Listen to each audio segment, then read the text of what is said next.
Right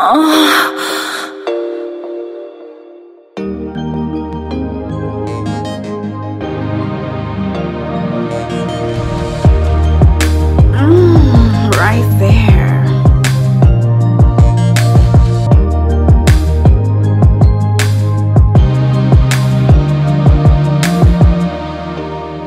Losing someone dear to you can be very traumatizing.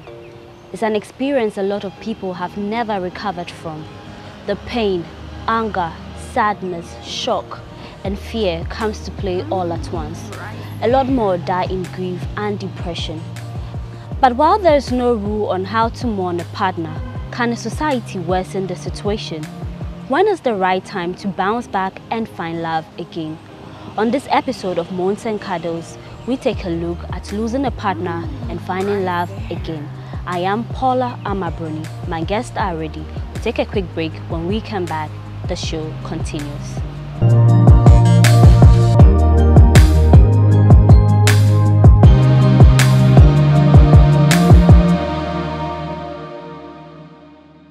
Welcome back to Moans and Cuddles on Ghana Web TV with me, Paula Amma Broni. So today's topic, I've got interest in it because at the age of 12, my father died and it was a big blow to me. I watched my mom go through the grieving process and then it wasn't easy.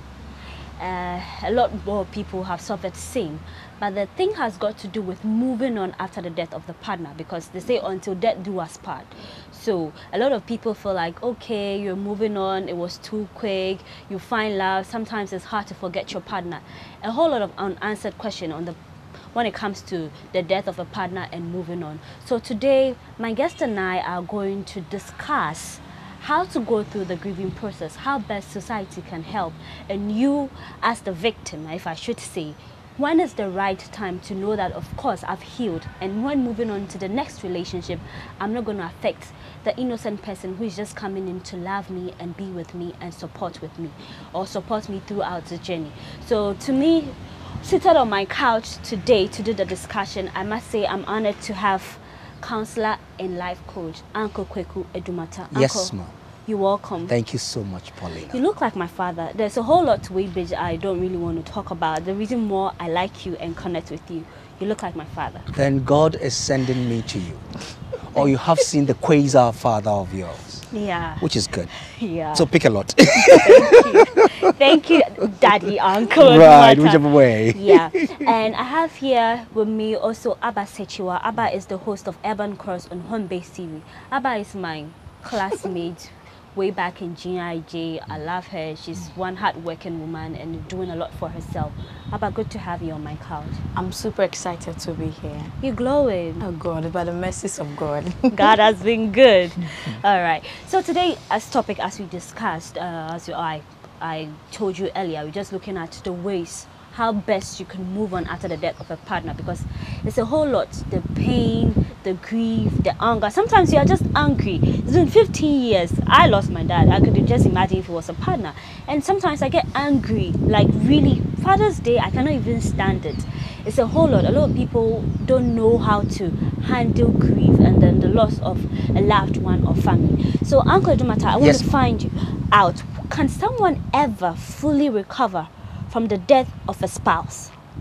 Thank you so much, and greetings to your viewers. But prior to the details of your question, I want to make this analogy.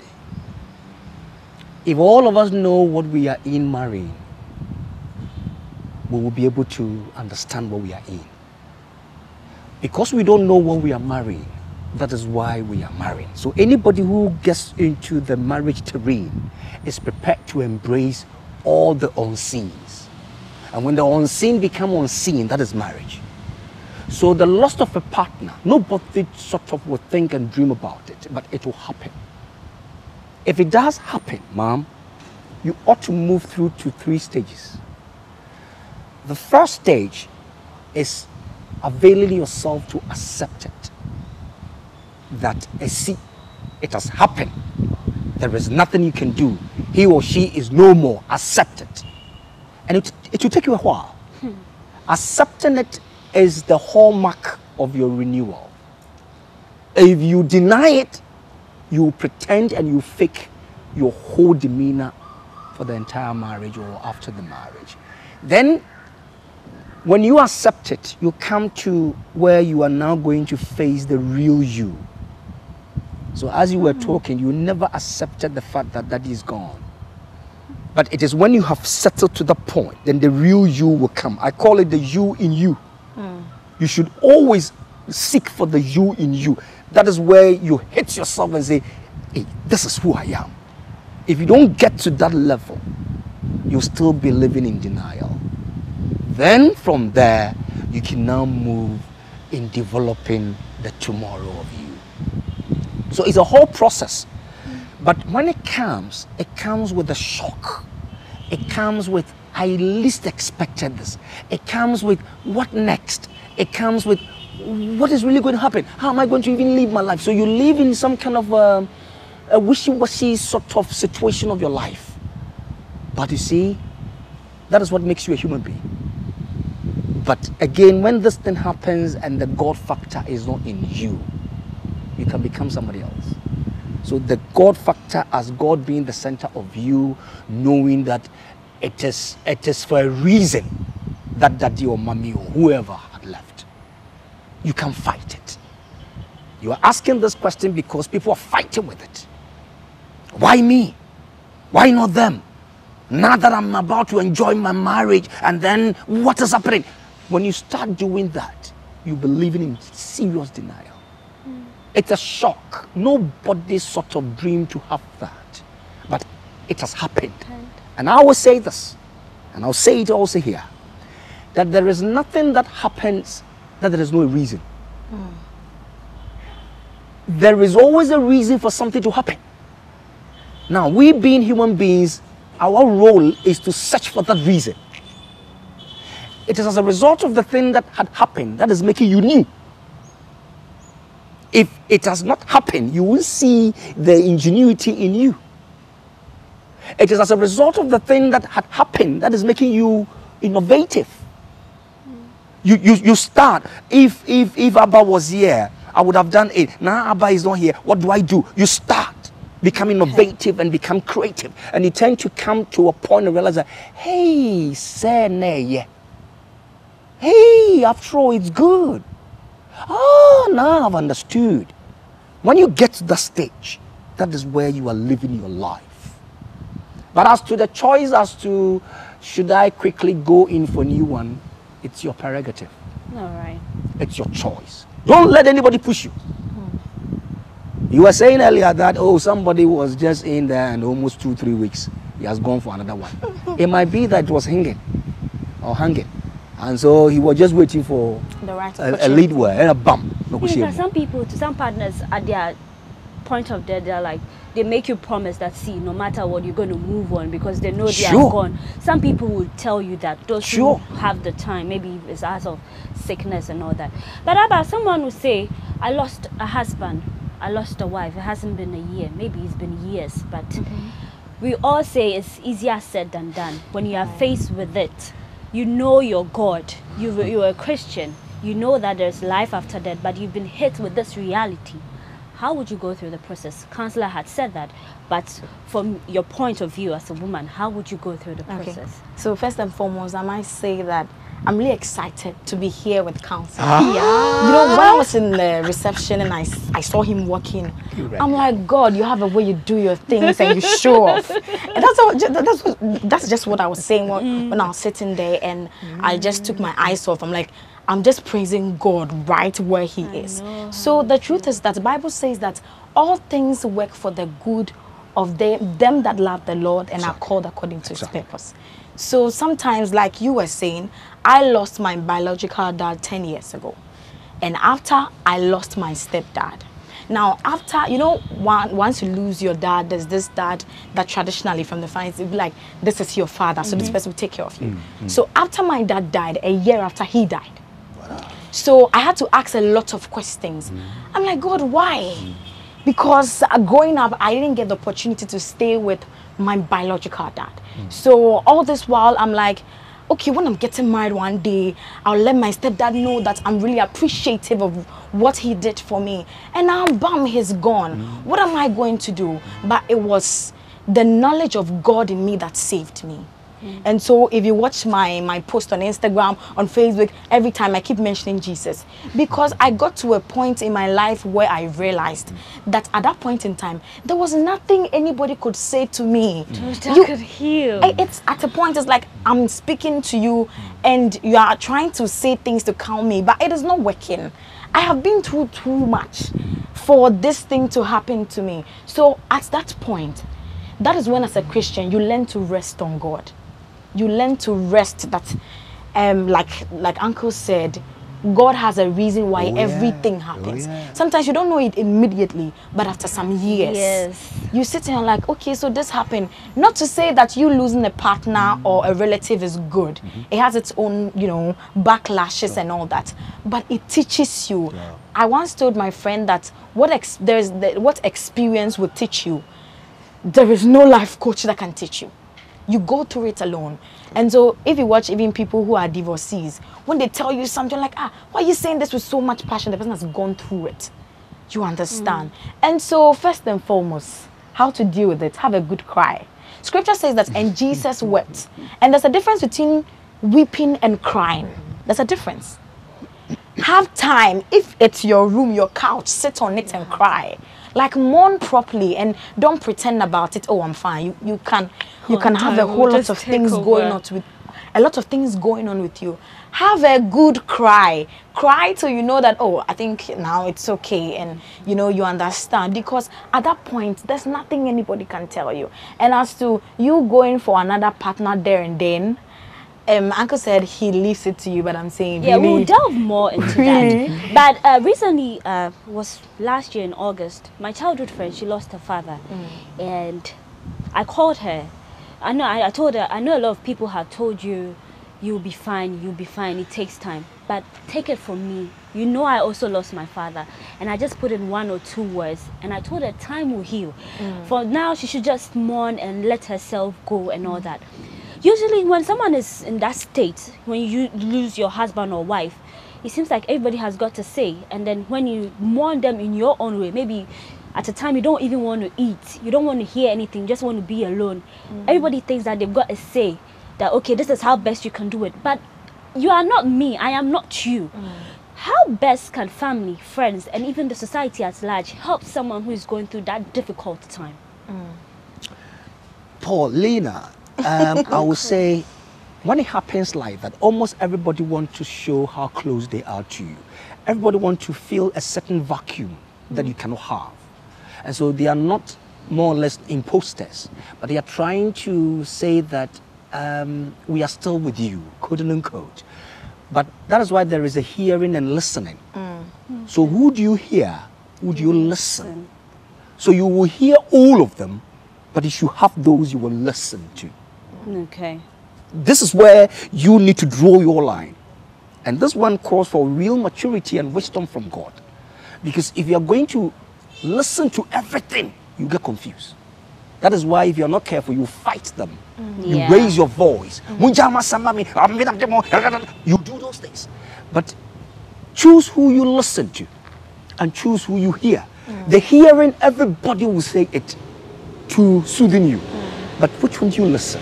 And that is where you pick your choices from. All right. If you don't do that, you will always become like, look at what she's doing. Look at what he's doing. We are empathizing with you, sympathizing with you, and look at the way you are behaving.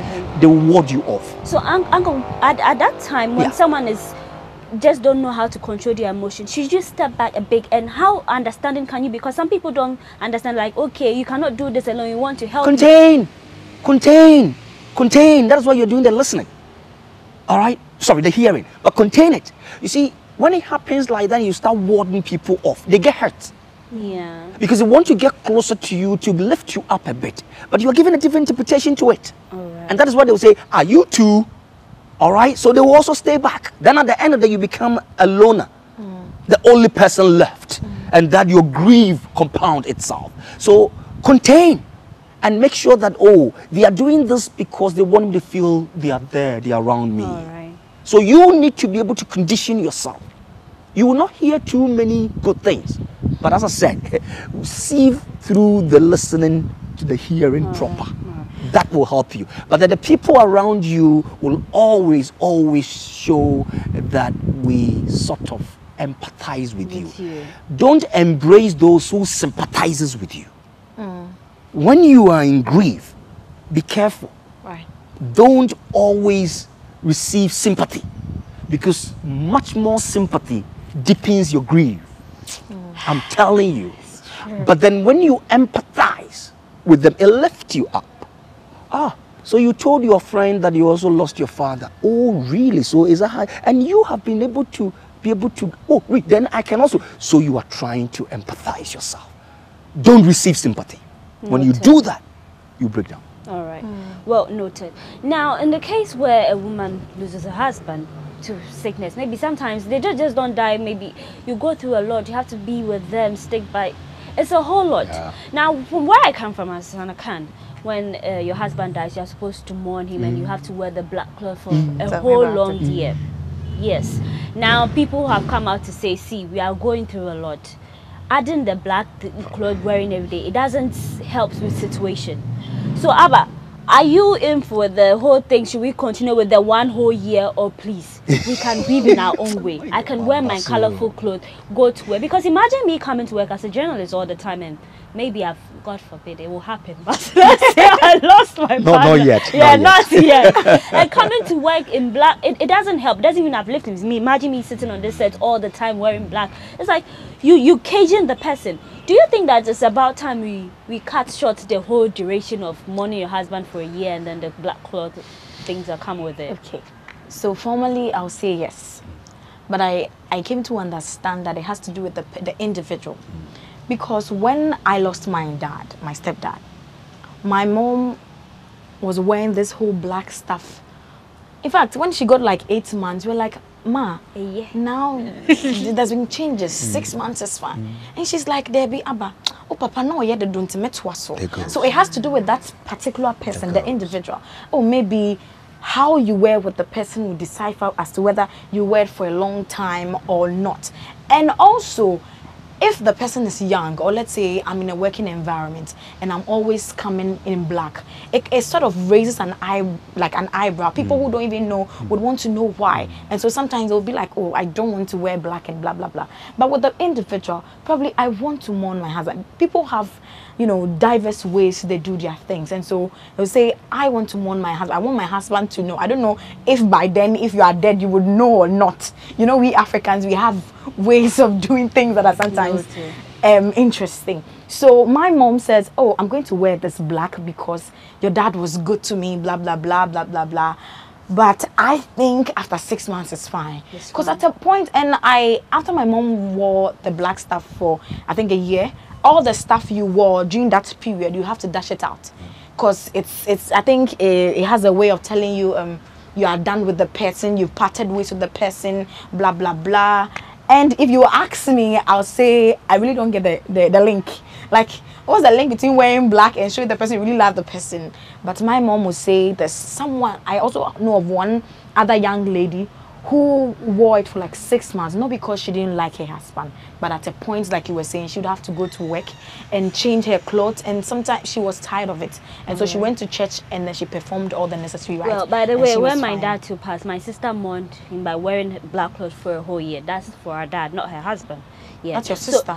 So a lot happened. As you said, it depends on how you relate with the person. Right. The conversation is getting very interesting, but as we said, we are looking at ways we can help people who are going through the grieving process, and how best society, friends and family can help such a person. We'll take a quick break here. When we come back, Moans and Cuddles continues.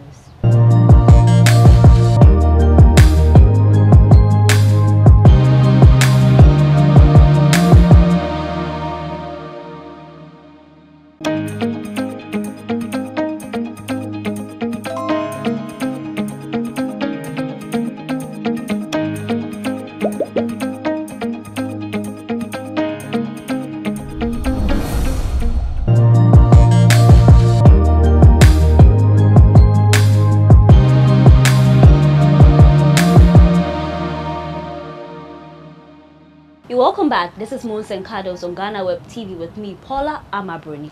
Now, Paula, I don't want to cut you. I just want to add something to what you asked. Yeah, before we went go on the break. You see, it's about honoring, and it depends on the relationship you were having before the death. Okay. If it was a deep, connected, cleaving sort of moment that the two of you cannot separate yourself, you speak the same language, it's a bit difficult. Because the person still hangs around. The spirit of person hangs around, and it takes a while. Because when you're he's still hanging to see, have I left properly for you? Is everything all right? Still watching. That is why you do that black thing for the person to realize that I am in mourning. So as to the duration, as he said, it depends on the person in question. But the issue here is that it is honoring and making sure that you are no more with me. That's why you do it for that period. But again, if today technology is coming in and you guys are working and all of that, yes, you still need to do. Imagine a husband or a wife who was very abusive and who didn't treat you well, absolutely nothing. And then who's say, yeah, Adumatta. And when I'm coming back, that is what I'm coming there. You see, when the relationship is so solid, that's fine. But where it was, you know, that question mark thing, Yeah, that's exactly what they say. I think scripture, Genesis chapter 38, there was a man in there who was with the woman, his wife. And he didn't, for want of a better word, meet with, in the scripture they use the word meet with his wife properly. And so anytime they meet, he doesn't put the right liquid in the right. So at a point, the Bible says that, and God killed him. If you are in a relationship with your wife, or you both are married, and then, mind you, Bible says that once you marry, you guys become one. And so if you marry and then you decide, oh, I'm married but I'm still single, I'm going to do things that pleases only me, remember there's a third person in there. It's not just, for we Christians, it's not just two people that marry. It has to do with the third person up there. He really decides what goes in there. So if you are doing something and then it happens that, oh, you've been doing this and then God kills you, what? Yes, it's true. You see, even at that sort of situation, the relationship being sour, everybody will see. Yeah. Everybody will see that you are pretending, you are being hypocritical, you are hiding. Everybody will see. Yeah. Because your real relationship was not real. So you are even rejoicing internally to yourself. So instead of you to go through the 8 months or 6 months, we'll open about 3 months. 3 months. All these things count, and people watch. And let me tell you, when you are grieving or you are mourning, the eyes that look or watches you have a lot of meaning. So don't think nobody's watching you. Even the small boy, the small girl. Watching. Mommy, you're not crying. Mommy, you are eating. Yeah. Why are they asking those questions? My mom didn't take meat for, I think, months. Maria. But then some people too, in their grieving process, they just want to eat. Like they want to eat. So it's But you hide it, not in the eyes of the public. Not in the eyes of the public. Of course, right. Of course. But then I said that yes. my friend lost her father in August, and I was telling her that, oh, Amma, time will heal. Yes. For the moment. Yes. But the big question is, does time really heal? It does. It does. It does, and it takes you. It does. It takes you.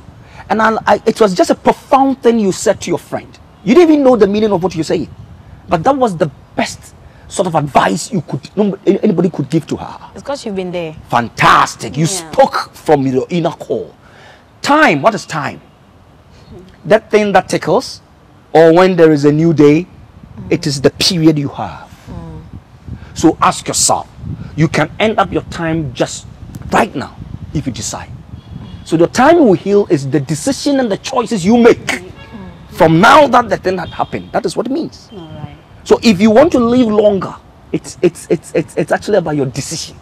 So the time you set is not the one that tickles every second, every minute. No, but it is about how you hold on to make sure that, oh, if he couldn't do this, then I will complete it. So you need to make that decision to prolong the time. So it does. Abba, profound statement. Thank you very much, Counsellor. So with the whole having to encourage friends and loved ones who are going through the grieving process, with me, it wasn't my father's instance, but then I lost someone very dear to me, and I was crying, and I just didn't know how to go about it. And then someone was telling me that, and it's encouragement. That's an encouragement. But then, how the person put it, it was just of course, maybe someone lost their child and they are trying to tell her that, and yes, you can talk about the life after death whole thing. But when is the right time to say what? Because you might be giving me encouragements that, you know, as we say, God give it and He take it. But then at the time that you are saying that, maybe that is not what I want to hear right now. I know God gives and God takes. How can you be measured? Okay, so the truth of the matter is that sometimes you hear someone speaking, you're like, this person speaks so well, like uncle. I as a Christian, I will interpret it as it is the spirit of wisdom. That's right. There is nothing that you do that, for me, once I accepted Jesus, I know that the power of the highest came and stayed in me, and so I am lives in me. So if I'm about to speak to you regarding a certain issue, I trust the spirit of God in me to say the right thing. Exactly. Do you understand? I can't just go and then I start saying certain things and then at the end of the day I even spoil the whole thing, because I trust that the God in me. That's how come the truth is there is nothing I can say that will make you feel well, unless of course it is given a message to deliver to that person. Do you understand? And sometimes it's like you winning a soul. You will try and talk to the person, and the person will not accept Jesus. But the day you were not prepared, you even said one or two things, the person starts to cry, I want to accept you. I'm like, wait, what did I say to you? It's not you. It is the spirit that convicts a man. So if you have somebody who is going through a lot and you really genuinely want to help the person, I think sometimes you just stay somewhere. If it's even for 5 minutes, you say, God, tell me what to tell this person. You might not say everything, but you might say something that might touch the person's heart. You, for one, what you told your friend that time heals. Do you know, maybe it will help her for a while. But after some years, I always say that time is a silent prophet. After some years, it's like, this thing that Paula told me, that was what made me hold on. That was what kept me. So it is not about how prepared I can go and read books and say, okay, I'll read. No. But it is the spirit in the man that speaks to a man. Again, let me add this to it. You see, the state in which you find yourself with the losing your partner, you need to determine the state. Almost everybody will throw words at you. But how do you stop fighting people? But you should be able to see it the way you want to see it, hear it the way you want to hear it. But if you want to critique what is coming, you fight. So it is you. As you're saying, you have to like listening and then, well, how did the you listen. There's a hearing and then the listening aspect of it. So you need to weigh the two. But I always say you are the pivot. Right. Don't let them throw things at you and receive them. Block them. Find strength in you. Fantastic. And then see how well you can give a good interpretation to yourself. So I've seen a man mourn his wife and then it's terrible. He doesn't know what to do. It's like he's totally broken. The kids, how is he going to figure things out? And then there comes the bemensu. Pick yourself and all of that. In our part of the world, people they just take things for granted. Like, you don't know how he's going to. Forget about his gender, whether he's a man or you see the person as a strong woman. So I want to ask, at that moment, do you request or would you suggest that the person sees a psychiatrist or a psychologist? Or because it's when you hit depression and all that, sometimes it's not all about the words or people who are going to stay with you and all that. So for someone who's watching us and he or she has done everything in their mind, pray about it, take time to grieve, mourn, you just name it, and it's still not working, should you see a psychologist, should you see a counselor, or get help? Okay, all these are good. But I tell you for a fact that if you should identify who you are, it's a different ball game altogether. Fantastic. You might be mourning, you might be going through a lot of stuff, but there comes a time you pause for a minute and then ask yourself, who am I? What is my purpose? What can I do? How can I overcome this? Because all the people you've mentioned, like Uncle Adumatta will always say, fantastic, they are great people. You know, they will help you one way or the other. But it takes two to tango. If Uncle Adumatta, he's a coach, and he's like, today we have him here and he's talking to us. It's the honors lies on you as to whether you accept it or not. It is still you. If you should go to a president, go to a man of God, it is still you. Just sit for a moment and then assess yourself. What do I have in me? Good. Like really, how can I go about this thing? What can I do about this thing? That's for me is the first step. Really. You have to really know who you are. What can you do? Sometimes, like Uncle Adumatta rightly said, you have to know the you in you. Exactly. You have to know you. And everybody has you. Exactly. Like, you have something in you that nobody knows. Exactly. You know, growing up, myself and my brothers, I have 9 brothers. I'm the only lady. Wow. And and all my brothers, you ask them, this person wants to be a doctor. This person wants to... My mama asked me, as young as I was, I said, Mommy, I want to talk. Wow. She's like that. No, but that's what be akasa. It's all the mama me pesa me kasa. And growing up, I realized that everyone will talk, but when I talk, I realize I have spoken, and it comes from you. And all these things, I can't share some sensitive things here, but there are things that hits you so hard that makes you know who you are. And that's how come sometimes when you are broken-hearted, you realize I do a lot of things within that time. Yeah. I don't know if you have gone through that cycle before. That. You do a lot of things during that time. So in your brokenness stage, sit back and find out who you are. Great question. Let me add this to it. All right. You see, never let shock zap you. Don't get drunk when the unexpected hit you. No! I take you to the Bible, 2 Kings.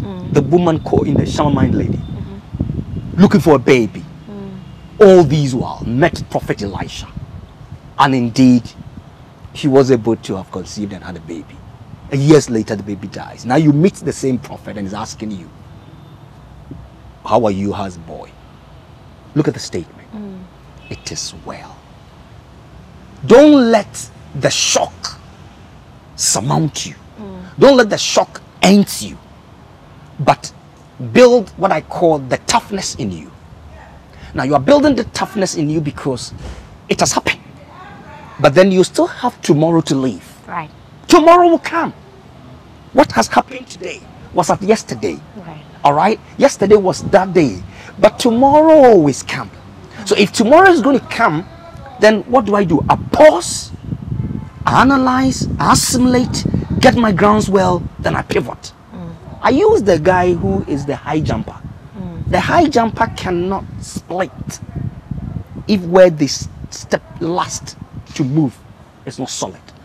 So it's always about how well can you fly. It depends on where you're going to stand and pivot yourself. Right. So don't let these shocks eat you. It is when it eats you and you cannot actually handle it. That's why you want to see psychologists, and then you realize that even the you in you is dead.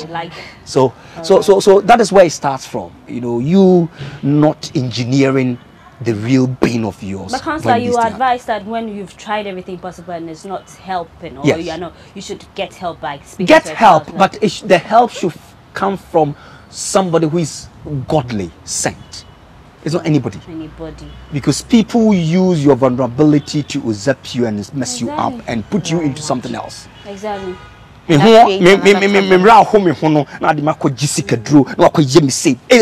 Before you realize. So you need to have a God-sent person to speak to you. And you should also prepare your mind that you will listen to what the person says. So based on the submissions you made, it all boils down to you, the individual, the person who's going through the grief. Now, we're all looking at ways where we could not forget them, but when we are hit with that reality, how to, go through that process. Now, someone who says, in the house, the things that he used, the pictures, everywhere, wherever I pass, I see it. It's always there in my face. At that moment when you are trying to heal and, put yourself or bring yourself, bounce back, that is the word, bounce back, should you do away with the little things that reminds you, like maybe that picture that is hanging there, they say, maybe should you do away with it for some time, and then later on when you think that you're back or you're on your foot? Because with me, when I lost a friend very close to me, I found myself going back to read our chat, and then that was like, it was I was really broken with that. But then I always felt like, okay, I want to keep him up in my mind. But that didn't help. Listen to the song that we used to listen to and all that. It didn't help. So the advice to someone who is going through, should you do away with all the thing, or you might say you are being insensitive because they once lived. Why are you trying to clear them? Once again, it has to do with you. Yeah. Because for me, I have my dad's pictures everywhere. Because seeing that picture reminds me of something I overcame. And so I will keep it. It's different from you going back to the chats. It's like you going back to certain things that will make you feel some way emotionally. But for me, if I'm to see that, that is like, hey, you can do it one more time. That is after you've gone through, the time has healed though. Now I look at it and I laugh like, yeah. But then, okay. Yeah, because I still keep them. Because you see, there was a time I went through something that was some way. Now I looked at that paper during that same time, that picture, and I'm like, if my dad is a lion, if my dad is an elephant, then a baby elephant doesn't need a prophecy to tell me I'll be big. That is him there. So it has to do with you. And if you say, I'm going to a whole lot of stuff right now, like Uncle said, and so you are pushing everything away, pushing everybody, pushing his pictures, throwing them away. So after you've healed, will you still go back for them? Like, if really will you go back for them? Because I remember we couldn't sleep in my dad and my mom's room because we were like, no, and my grandma was like, no, you have to be there. If not, a dynamo be drew. So it's either you face it, like it's not anything you don't face, you go back and you still have to face it. So you have to face it now, or you face it again. The conversation is getting interesting, but I have to face my break. So we'll take a quick break here. When we come back, Moans and Cuddles continues.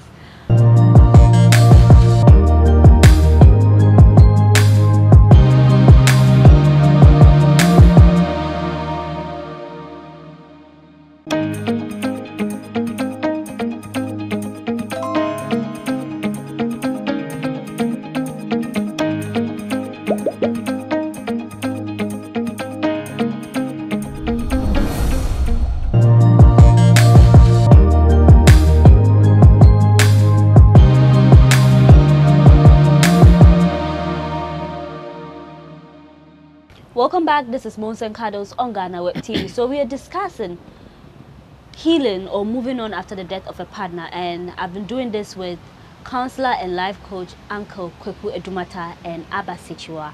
So Uncle, you said you were going to ask something. Yes, too. you asked a question whether you should do away with all the images and all that. Yes, you can. You can decide not to.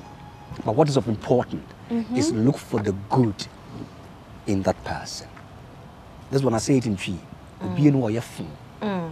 Don't always record the bad deeds, but the picture should record you of the good deeds.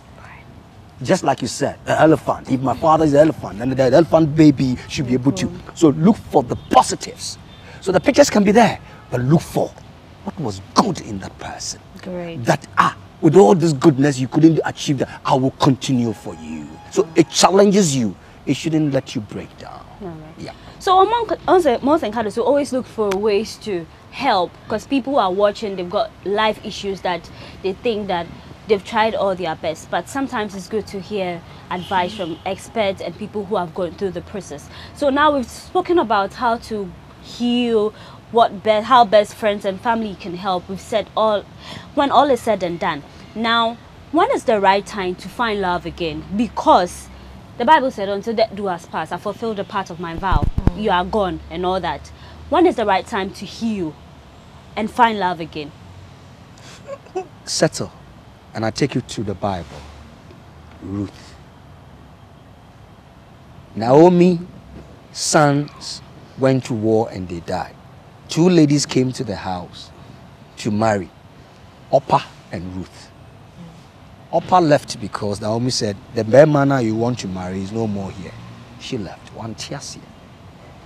But Ruth said, no, you can't dare me. I am staying. Now watch. It is when you get to the point of healing, when you have gone through all the 3 stages I made mention of, accepting the fact, getting to know that this thing is really happening to you, and you having decided to move on, that is where you can decide.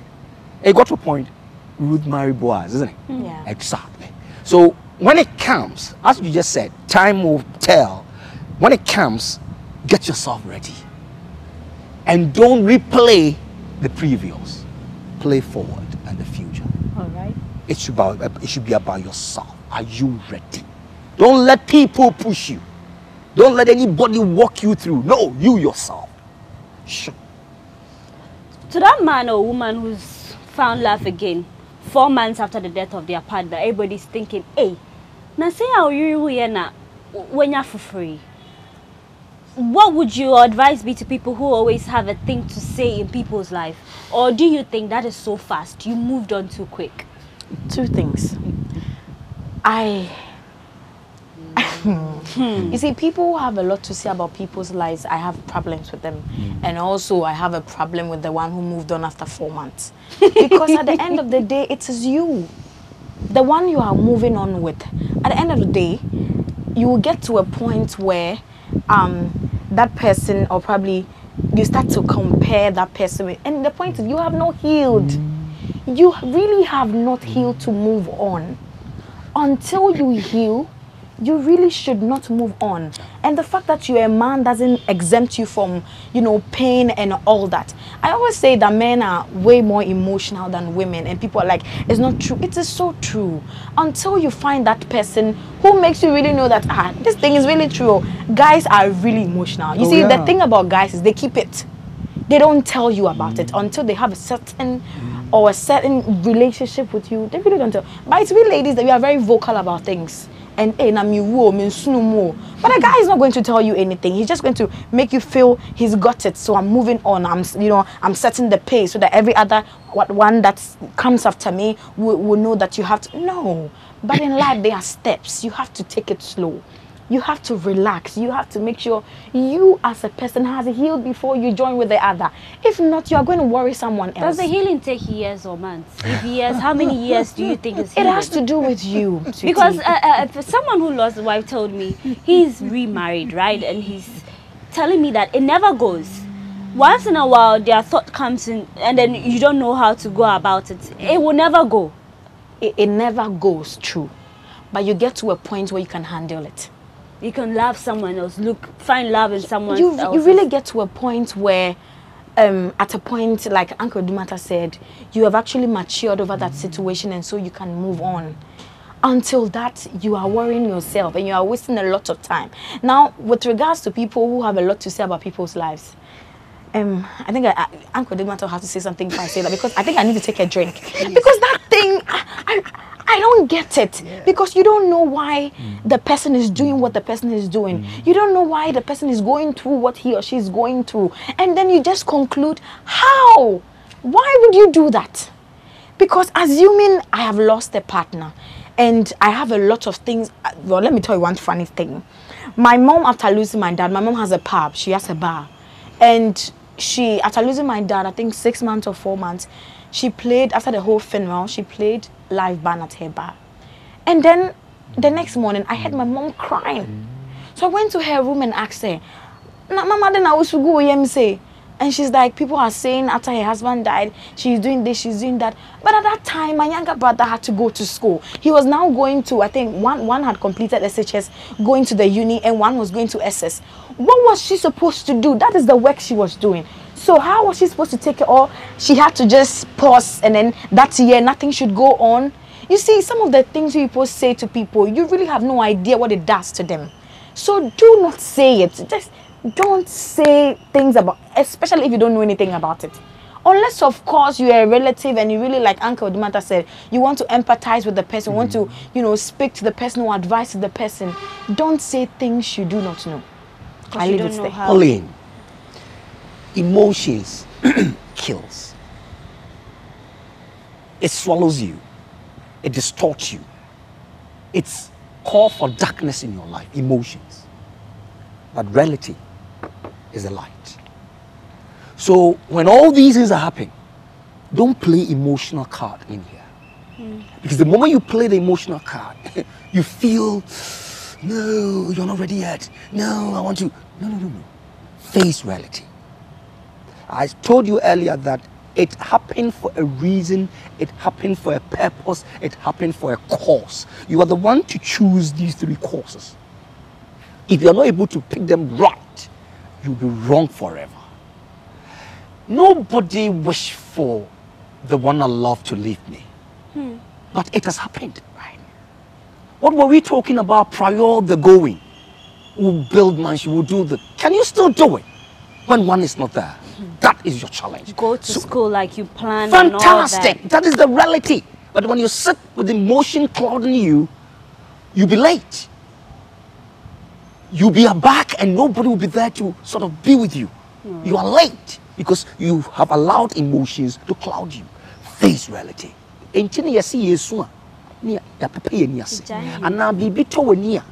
Obi adia to ni and onim say unifa. Na de na to ni no, na some adia to ni be up to you. That is a wisdom in there. It has happened. I've seen it. I am making it. Next time I know what to do. So don't let emotions cloud you. All right. When these things happens to you, but face reality. So most instance, because when my dad died, I was young then, but as young as 12 years, I didn't like the idea of my mother even having another man to look at my mom. Jealous. Or even have to Jealous. call someone my stepdad. Now I'm much older. I've been open to certain things, so I think I'm not going to be a hindrance to my mother's happiness. But a lot of kids hate the whole stepmother stepfather idea, and even when their parents remarry, they find a way to frustrate that new person. Now, what are some of the reasons that cause people to remarry? Because someone will say, you know, the kids are so young. A man will say the kids are so young, you know, friends will come, family will come, but I need someone, a woman in my life to take care of my kids. A woman too will say, see, I need that manly figure. I can't be all alone. I'm too young and all that. What are some of the reasons why people do? Let me say this before Abba comes. Okay. We are all growing, right? Yeah. But I will speak from a grown-up, what a grown-up told me. He says, Kweku, but we hear Obia Wunjao. That's the word the man told me, and I cried. All right, this is a great man. But 70, 60, 70, 80, you need a companion. It is not when we marry that we need a companion. It is in our old age. Come to think of it. It is, look, we have to now, you see, we are all growing. But let me tell you, even when you are alone sleeping and there's nobody in the room, you see how you feel? And you are growing, you need somebody to say, it's a saying, oh yes, the sorry. kids will go, they'll marry and fantastic. So that aspect will call for you looking for a companion. You need it. Sure. And for the children around, yes, they will be jealous. We used to have daddy, we used to have mommy, where from this woman, where from this man. It's normal. But when they also growing to a point, they will ask you, Mama, what you? Daddy, what about? You see, so you don't push them by way of you saying that this is what I want, so you should listen to me. But let them rather throw in the towel and embrace that option appropriately. But I always say, real marriage is when you are old. Yeah? That is why our career is dead. And yet, it's not what we're doing now. So don't tell me when you marry today, you have found a companion. So I don't believe that. Blow me in it, and then let's see. Yes. Yeah. Yes, you need that. And let me tell you, every great man that is old, about to die, needs a woman. So it goes with a woman. Needs a man. Great. Now, I always wondered, for someone who's lost a partner, maybe you are young, maybe you are mid-40s or 50s, you lost your husband or wife. Now, the issue of sex, no. How are you going to get it? Because, see, sometimes people are young. A woman who loses her husband, she's young and all that. Is that some of the reason why we'll push you to, you know, at least fine? Because some people are Christian, they don't want to use the back door. So they're legally bounded. They say you're allowed to do it. Okay. With that, because maybe I always feel like, hey, so all the while, no, your partner died. Be crying. How are you living? How is life? You are grieving and that's you. This is outside thought. This is outside thought. I'm not married, but I like to speak to people who are much older than me, and so I That's get right. a lot of counsel from them. Now, what's my grandmom? No, it wasn't my biological grandmom, but one of my grandmothers, like I said, said something to my younger brother. My younger brother was misbehaving with a certain lady, and he said, "Sisia de wunhu na uni oware na maybe as you married, you were not good to your wife. Now wow kokra brim na oyiresi on fiwa." Now better with him, and we laughed about it. But it is really a serious statement, because after all, like I don't want to go with the sex thing, but actually, how many minutes? Hey, Abba. No, I haven't. You don't know No, how. you see, Please. For you to be maybe enjoying. No, maybe you are enjoying the See, let's not. Some people feel like maybe when you need to baby at the sex they can't find home. But wait, do you know the reason I'm saying that? There are a whole lot of people who have married people and they looked at the physique, and then they get married, get the physique, and they get tired of the physique. Yes. It is really not about the physique. Really, it is not about the physique. It is even not about. You see, at a point in time, there's something called companionship. Like, you need someone to talk to, someone to share ideas with. And sometimes it even goes like a very simple decision. If you have a trusted person, someone you are with who is really trusted, that is when you know the essence of some of these things. Unless you get someone who is really trusted and someone who is really matured in that regard, you think, oh, after all, what is this thing? And I get that you are 40 and you really want to do this thing. Oh, Charlie. It might be somebody's reason. No, listen, it is not bad. It might be somebody's reason. Because when you lose your husband or wife when you are very young, they're like, see, he'll be too much. Because if you're not, you start living recklessly. You need to have somebody. You need somebody. Can I say when you come back home, where are mystery boys? Let's take a breather. You see, sex is the mind. Sex is a decision. Sex is not act. It's not the act. Tell you, it's the act you want. But what is the decision? It must start from somewhere. So if my mind is not there, if I'm not ready, if I'm not in the right frame of mind and the state, it won't happen. Oh yeah, come to think of it. It won't happen. And so I am young and my man is gone, my lady is gone. Mistakes in the same. Emma. Who couldn't pay Who for? All right. All right. So we should always draw a line between the act. The act there, that's not fun. But if it's a decision you yearn for. All right.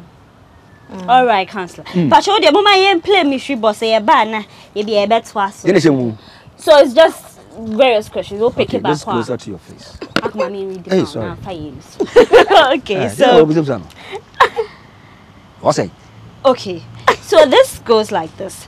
What would you do if your wife or partner cheats? Like finding out that your partner has broken the vow. I'll be silent. You'll be silent. I won't talk. Hey, silent treatment. No, so I won't talk. I'll be silent. But if he or she realizes that I have sinned, then let me see how remorseful you are. Come back to me. Silent treatment. See? And then I will ask you 3 questions. Why you weren't doing that? Who did you do it? Comparing that person with me, who is of importance? And why do you want to come back to me? That's 4. It makes 4. 4. Don't cry. If you can give me this, then I'll see how remorseful you are. I'll take you back. My silence. Don't fight it. And you see, how can you go back for it? You don't need to. Prove to me. If you want me back, let me see. Silent is one of the tools in marriage. You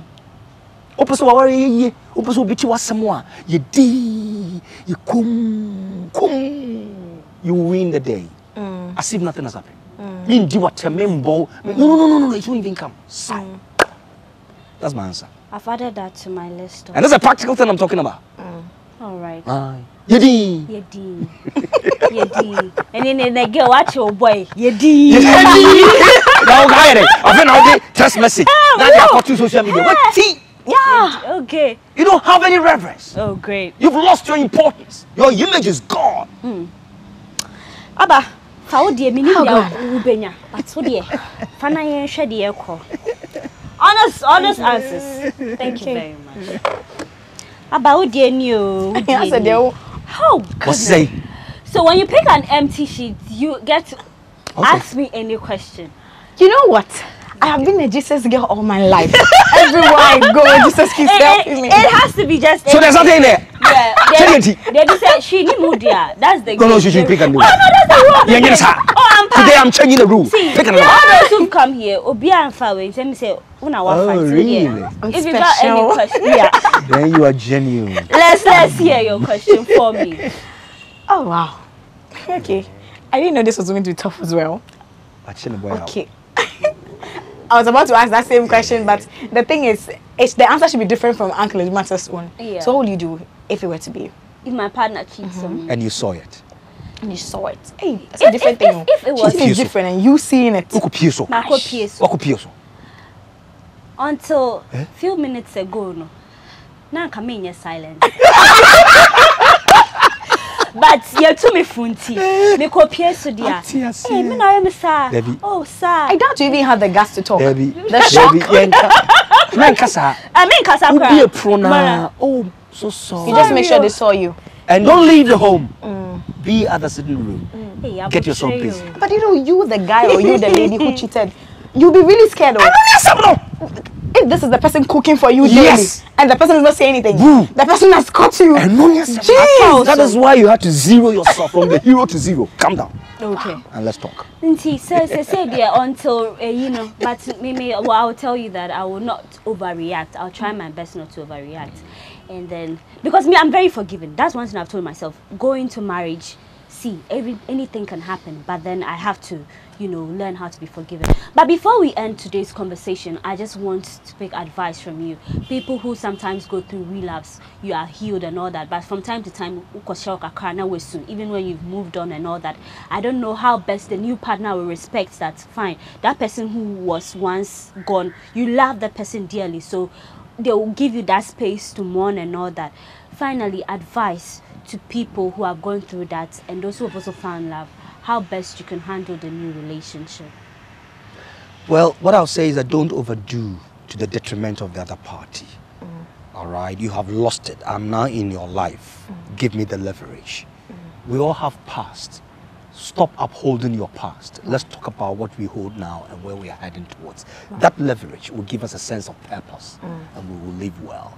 And if you have found yourself a new one with the passing one, please make sure the ills you did with the passing one, you don't repeat it in the present one.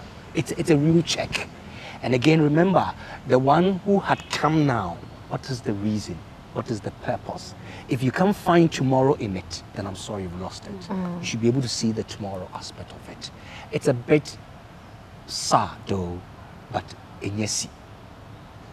Talk on him. Thank you very much, Uncle Adumatta. How about final So these words? are my final words as well. I must say this discussion has been a learning curve for me. I have learnt a lot from everybody, especially Uncle Adumatta. Oh, thank you so much. I bless the heavens. It is the Lord. It is the Lord. It is the Lord. You are Jesus' daughter. So I would say that, like Uncle Adumatta said, if you found somebody and probably you didn't try to get healed and then you moved in a rush, that's fine. The fact that you've accepted that one, I didn't heal before going in there, is a beginning of a solution. And so now that you've realized that, work on yourself. And also do not work on yourself alone, because now you're not alone. You are with the person. So engage the other person. Let the person know that this is where my difficulties are. This and this is the reason why I can't do this. So I need you to do this together with me. And at the end of the day, you guys come to, you know, a beautiful conclusion. But if you do it alone, at the end of the day, it means you are still sidelining the other person. Don't forget, there's another person in the picture. So you'd have to do it with the person so that it will all go smooth sailing. That's it for me. And also engage God. Engage God. Why worry? Patriotic. I feel now worry. Patch wine. Why worry? Patriotic. Then audience, I'm telling you, I've not concluded the show. these two ladies have something you need. Go look for it. Thank you. Thank you. And coming from you, oh my God, my status. Blushed. Just look at my status, guys. Like, I'm coming for you. Thank you very much. Thank you very much for coming. And I want you to put out your social media handles where we can reach you out for someone who's listening to you or anything. Okay, so on Facebook, Instagram, Twitter, TikTok, I'm Sakyiwaa Answer everywhere. Sakyiwaa Answer. Well, Facebook has it. Uncle Kweku Adumatta, just about that. I am not too glued to that, but I'm starting picking. Small. Right. Yeah. Thank you very much to Abba Sakyiwaa. She's the host of Urban Course on Home-Based TV, and counselor and life coach Uncle Kweku Adumatta. Yes, dear. Amanage, you've got no ideas. That's you know, huge everybody thing. gets Life stunned coach. when they meet someone they always look up to. I've seen him on shows and all that, and for me to have him on my show, I made it. Tell me about It it. is God's doing. It is God's doing. Right. Yeah. I'm honored to have sat or moderated this discussion, and I always say that we're always looking for ways to help us, whether in your relationship and when that person is no longer there.